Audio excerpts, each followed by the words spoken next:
કથાકાર, સંત, કલાકાર અથવા તો રાજકારણી જાહેર જીવનમાં બધા વ્યક્તિ વિશેષનું સમાજમાં સન્માનનીય સ્થાન છે. તેમના વાણી, વર્તન અને વ્યવહારનો લોકોમાં પ્રભાવ હોય છે. પણ જ્યારે આ લોકો વિવેક ચૂકી અથવા અશોભનીય કૃત્ય કરે ત્યારે સમાજની નિંદાનો ભોગ બને છે.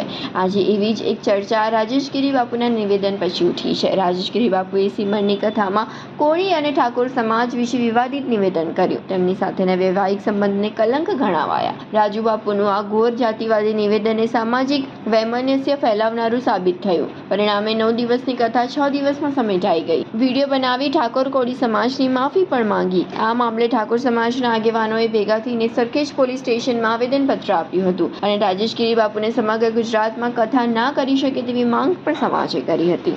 અમે આજે અહીંયા સરખેજ પોલીસ સ્ટેશનમાં આવેદન આપવા આવ્યા છે અને આપણે ઉનામાં જે બનાવ બન્યો હતો કે જે રાજુ સાધુએ શિવ કથાની અંદર ઠાકોર અને કોળી સમાજ વિરુદ્ધ જે ટિપ્પણી કરી હતી જે બિલકુલ નિંદનીય છે અને સમસ્ત ઠાકોર અને કોળી સમાજ જે ગુજરાતમાં લગભગ સૌથી વધારે વસ્તી ધરાવતો સમાજ છે અને એના ઉપર એમની બેન દીકરીઓ ઉપર એવી ટિપ્પણી કરી કે એમના સંસ્કાર સારા નથી, એ નીચી જાતિના છે, એટલે તું સંસ્કાર બતાવવાળો અમને છે કોણ એમ, એટલે ખૂબ જ નિંદનીય કૃત્ય જે એમને કરેલું છે એના વિરુદ્ધમાં અમે અહીંયા પોલીસ સ્ટેશનમાં ફરિયાદ આપેલી છે.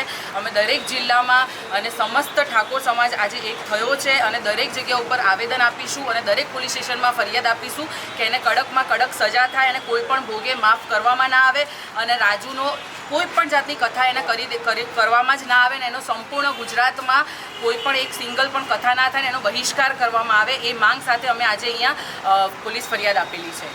આગળ શું આંદોલન કરવાનું?